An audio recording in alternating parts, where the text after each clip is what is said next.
Hello everyone, welcome to this video. I just thought I'd do something a little different today, something to get myself out of this video essay rut that I'm in with YouTube. So today it's going to be something totally new and different. I'm just going to be sharing my slightly scripted thoughts with you on something I've been thinking about for a while, something that I've wanted to make a video about but then decided not to because I was tired of chasing the YouTube algorithm. But as a YouTuber, this topic really does concern me, and I want to share my thoughts on it. So before we get into that topic though, I just want to give a shout out to my patrons. This video wouldn't be possible without them, so if you'd like to support my work, please go and donate to my Patreon. It keeps the channel going. My Patreon is Cheyenne Lynn. Let's get into the meat of this episode. This episode I'm going to be talking about Colleen Ballinger and the horror of OG YouTube. So without further ado, let's go.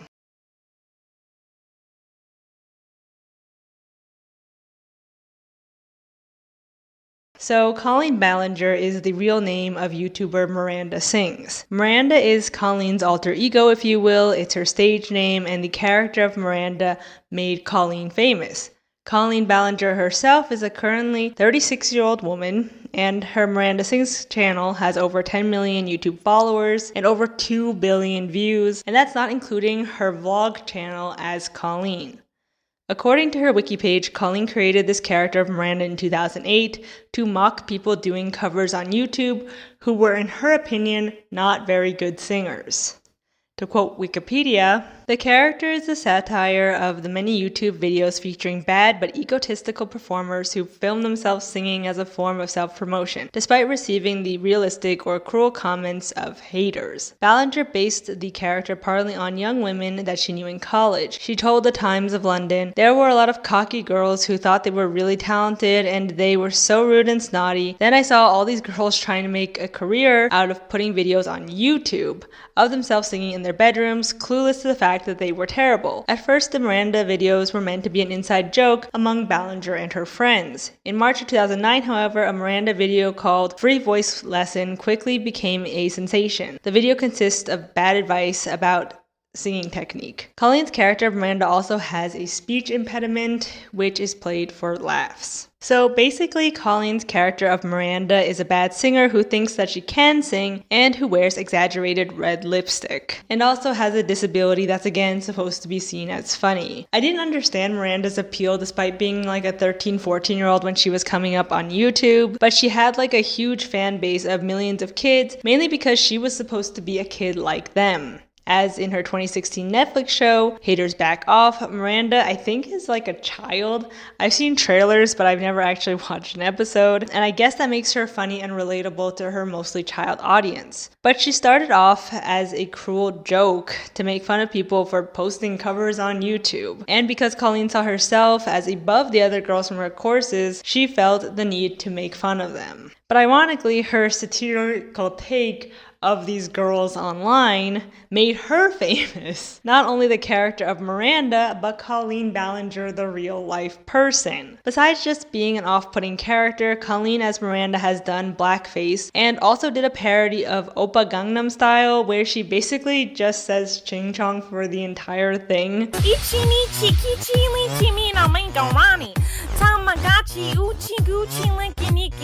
She also didn't want people of color in her Netflix series because that would be unrealistic for some reason. Not only that, but because her character is a naive child, she thinks it's funny to put the character in sexual situations that they don't understand because isn't that funny and adorkable? There's a scene in Haters Back Off, again, her Netflix show, where she has a creepy uncle character, which I think is part of her whole shtick, and they make like this joke about like white cream and buns, and it's supposed to be funny because she's a kid and that's her uncle and that's creepy, but she also doesn't understand it because it's a kid. It's very weird. And you might be thinking, okay, so what? A white woman millennial YouTuber got caught making off-colored, politically incorrect jokes in the 2010s. Who cares? What OG YouTuber hasn't done this before? What makes her so special? Well, that's not the only stuff she's done, actually. Up until recently, she has basically used her fan base as free labor, either to vent to go after her ex-husband, or even to make her relevant again on social media. media. Not only that, but she sent underwear to a minor, abused parasocial relationships with fans, sent nudes to her underage fans, and basically exploited them for her own benefit. Watch Adam McIntyre's YouTube videos to find out more. He's the brave soul who pulled the whistle on this whole thing a few years ago, but only in these past few months has he been taken seriously. Seriously, go check out his videos if you haven't already. They're really important. In addition, during her live comedy shows, she would bring child fans on stage and say that they were dressed like porn. It was just very weird. I don't even know what goes through someone's mind when they do this, but apparently it was all in the name of comedy. She did truly heinous things to actual children. She was in constant contact with minors through group fan chats, and again, it's just so much. Why are you doing this? And at the end of the day, she was called out specifically again by Adam McIntyre a few years ago, but Colleen's fans defended her at that time. Again, I think this was in 2020, and she came out with a response video, a serious one, saying that she's moved on and changed, etc., etc. This is all water under the bridge. And basically what happened with Adam is that she not only used him for free labor because he was just a huge fan of hers, but after she used him for free labor to basically manage her Twitter account, she's letting a child manage her Twitter account. Let me repeat that. She ghosted him when she couldn't take responsibility for her own actions when everything came crashing down. So essentially, she again hired Adam as a social media manager to manage her Twitter account, but never paid him. And then when he got approval for her to make an "I'm coming out as a Meghan Trainor fan" video and post, Miranda Sings / Colleen Ballinger got a lot of hate for it, for being homophobic, even though she did sign off on this post and on this video kind of idea. And people thought that she was going to be coming out, as part of the LGBTQ plus community, and it was this whole thing. And she got really mad at Adam for it, even though she again gave the okay and was letting him use the Twitter account for months. Again, was using him as free labor to get the Miranda Sings brand off the ground again, after it kind of fell off for a while, I guess. And rather than just owning up to these mistakes, she actually just totally ghosted him and made him go into an actual depression, as he again was a huge fan of hers and wanted her to succeed. His favorite person in the world was mad at him. And again, he was an actual teenager. He was doing all of this for her, and she was the adult, and she should have been managing her own social media. Why are you letting a child handle your social media? Anyway, in the end, he came out again this year trying to get people to listen, and this time they did, and other people in Colleen's group chat, other fans, corroborated his story. So people were starting to listen again, and as the internet does, pile on Colleen, which again, I'm sure isn't fun.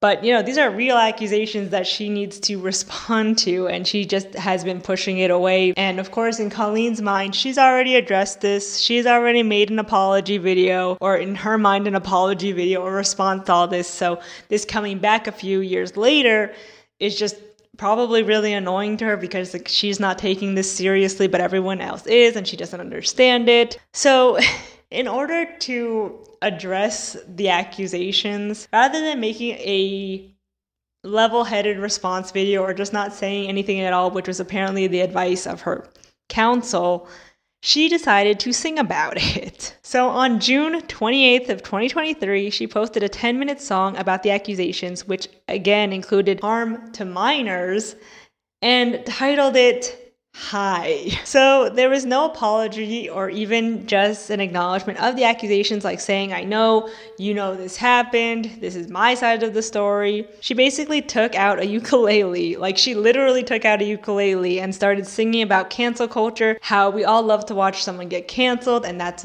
why we're doing this to her, because again, in her mind, she's done nothing wrong, and that she's already moved on and past this and blah, blah, blah. And in her mind, she's a good person. Why is everyone accusing her again? People are just doing this to ruin her life. Again, this is in her mind. And in the end, I find it really ironic how someone who was mocking a talentless hack actually turned out to be a talentless hack. Her response to the drama is basically to make herself look as innocent as possible. She takes out a ukulele, she tries channeling some early 2010s Zooey Deschanel quirky vibes, like, why are you guys attacking me? Like, it's very weird, and it fails miserably, and just comes off as really cringy, like a cringy millennial. And she even checks the camera at the 10-minute mark to make sure that the video is long enough for YouTube ad revenue, believe it or not. But what I personally take away from Colleen's story is just how similar late 2000s YouTube was to late 2010s Elsagate, or